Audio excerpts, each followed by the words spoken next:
반갑습니다. 원불교 서기매교당 최광식 교무입니다.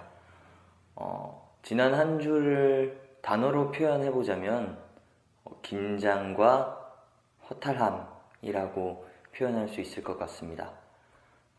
어린이집 평가 인증 기간이라고 선생님들께서 또 조리사님이 많은 노력을 하셨는데 평가 인증단이 나오질 않아서 참 아쉽게 된 것 같습니다.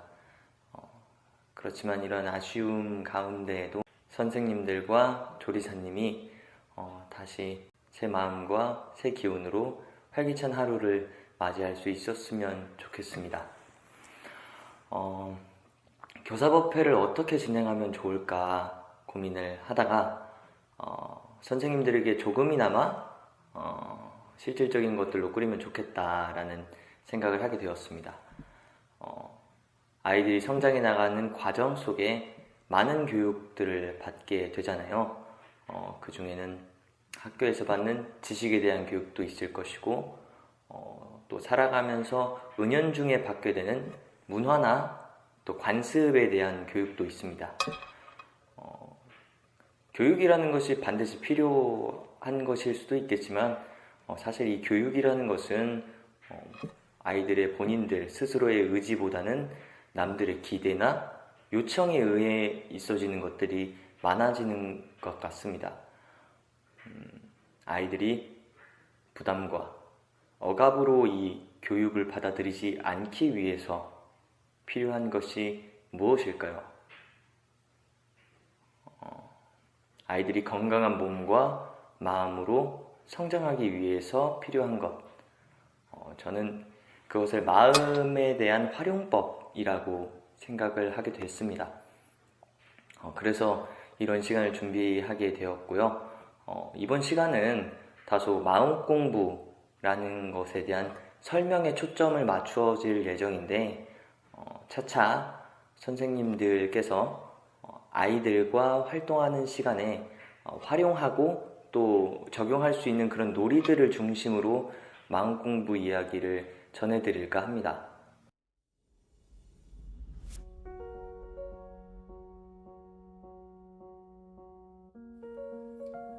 선생님들은 마음을 무엇이라고 생각하십니까? 우리가 무언가를 한다고 할 때 무언가를 한다는 것은 그 이전에 무언가를 한다는 마음부터 사용하여야 가능합니다. 눈에 보이진 않지만 우리는 사실 늘 마음과 함께 살아가고 있습니다. 마음에 대한 연구는 여러 철학자들이나 심리학, 상담의 분야에서 진행된 바가 있습니다. 과거에는 그 연구의 척도가 확실하지 않아 신뢰하기 어려웠었는데 사람들의 지속적인 관심과 연구의 시도로 인해 연구의 척도가 잡혀가고 있는 중입니다. 원광대학교에서도 치과대학 학생 70여 명을 대상으로 마음이 무엇인가에 대한 연구를 진행하였는데 다음과 같은 결과가 나왔습니다. 본질, 정신, 본능, 감정, 생각, 의지, 느낌, 자유의지, 따뜻함. 이 중에 선생님들이 생각하신 것들도 있었나요? 저는 이것을 이렇게 정리해 보았습니다. 우리는 우선 마음을 인식할 때 생각이나 감정을 통해 마음을 인식하게 됩니다. 그리고 그 생각이나 감정을 인지하는 무언가가 있습니다. 그것도 마음이라고 부르죠. 그리고 그 생각이나 감정을 인지하고 조절하려고 하는 무언가가 있습니다. 그것 또한 마음이라고 부릅니다. 이 세 가지 정리된 것으로 마음 공부를 이야기해 보자면 생각이나 감정을 인지하는 무언가로서의 마음을 통해 인지하는 힘을 키우는 것, 이를 알아차림이라고 합니다. 생각이나 감정을 인지하고 나서 조절하려는 무언가로서의 마음을 통해 관리하는 힘을 키우는 것, 그리고 이 두 가지를 통해 생각이나 감정의 방향을 삶의 발전적인 형태로 가꾸어 나가는 것이 마음 공부라고 할 수 있겠습니다.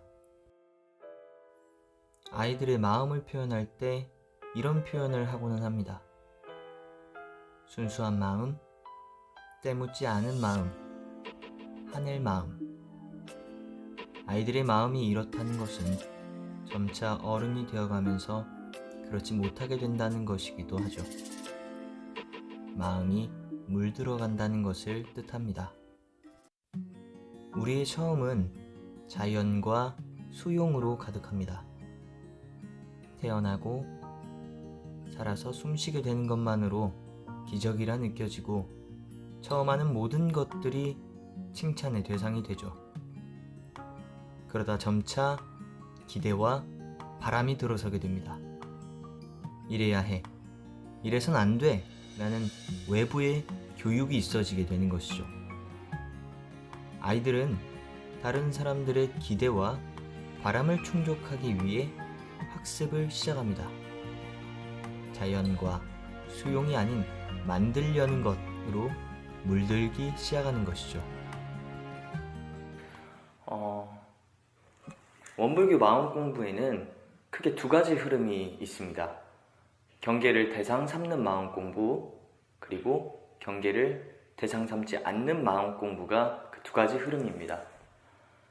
이 두 가지를 이야기하기 이전에 한 가지 짚고 넘어가야 할 부분이 하나 있는데요. 바로 경계라는 것입니다. 이것은 다음 시간에 제가 한 예술 작품을 소개시켜 드리면서 설명을 드릴까 하고요. 오늘은 이 경계를 조금 전에 설명드린 마음이라고 이해하고 이야기를 들으셔도 무방할 것 같습니다. 경계를 대상 삼는 마음 공부는 일어난 마음을 대상으로 삼는 마음 공부이고요. 경계를 대상 삼지 않는 마음 공부는 일어난 마음에 초점을 맞추기보다는 새 마음을 일으키는 마음 공부입니다. 이 중에 저는 경계를 대상 삼지 않는 마음 공부에 대해 이야기를 하고 싶습니다. 여기 이 컵에 맑은 물이 담겨 있습니다. 이 물은 아이들의 마음입니다. 어릴 때 우리가 했던 그 모든 행동들은 그저 하나하나 기적의 대상입니다. 주위에서는 이 아이의 행동 하나하나가 모두가 다 사랑스럽게만 느껴집니다. 그 사랑하는 마음이 계속해서 어린아이들의 마음속에 맑게 담깁니다.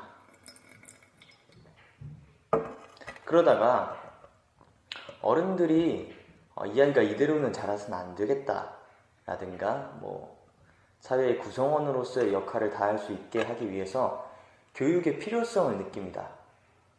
사회 구성원으로 성장하기 위해 필요한 것들, 문화적인 것들도 있을 수 있고 관습, 지식, 그런 것과 같은 기대와 바람을 아이들에게 요구하기 시작합니다. 아이들은 어떨까요? 본인들이 하고 싶은 것들, 그동안에는 존중받아 오기만 했었는데 지금은 아니게 되었습니다. 속상하겠죠? 이 맑은 물에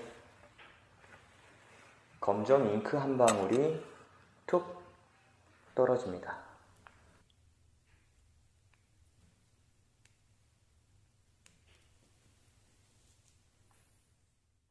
무엇 해야 돼.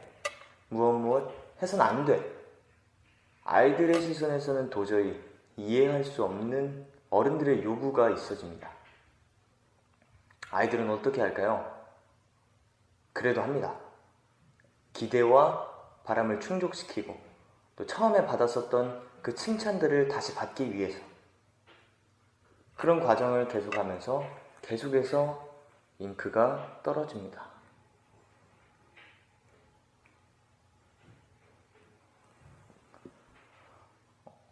저희들은 이 컵에 담긴 물을 어떻게 다시 맑힐 것인가를 고민하고 또 노력을 합니다. 그러는 과정 속에서 생기는 오류가 두 가지가 있는데요. 첫 번째로 물에 담긴 잉크 하나하나를 다 빼려 합니다.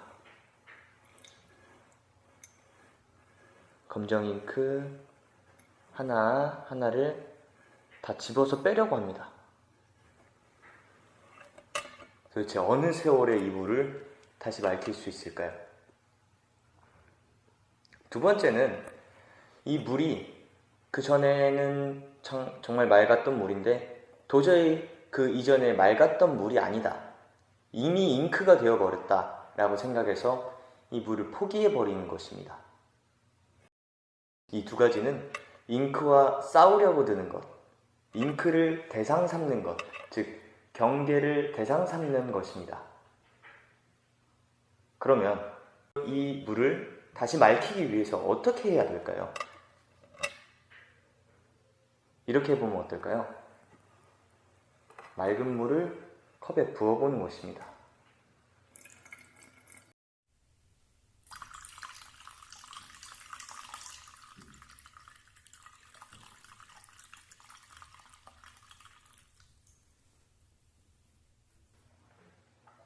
경계가 옳다, 그르다, 잘했다, 잘못했다 라는 대상을 삼지 않고 새로운 마음을 불러일으키는 것입니다.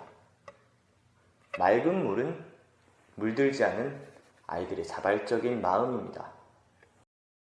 아이들의 새 마음을 불러일으키는 마음 공부. 오늘은 마음 공부에 대해서 알려드리기 위해서 설명하는 식으로 법회가 진행이 되었는데 앞으로는 이런 원리들을 적용을 해서 아이들이 직접 실습해보고 체험할 수 있는 놀이들을 중심으로 마음 공부를 전해드리려고 합니다. 한 주 동안 고생 정말 많으셨고 이번 한 주도 잘 부탁드립니다. 감사합니다.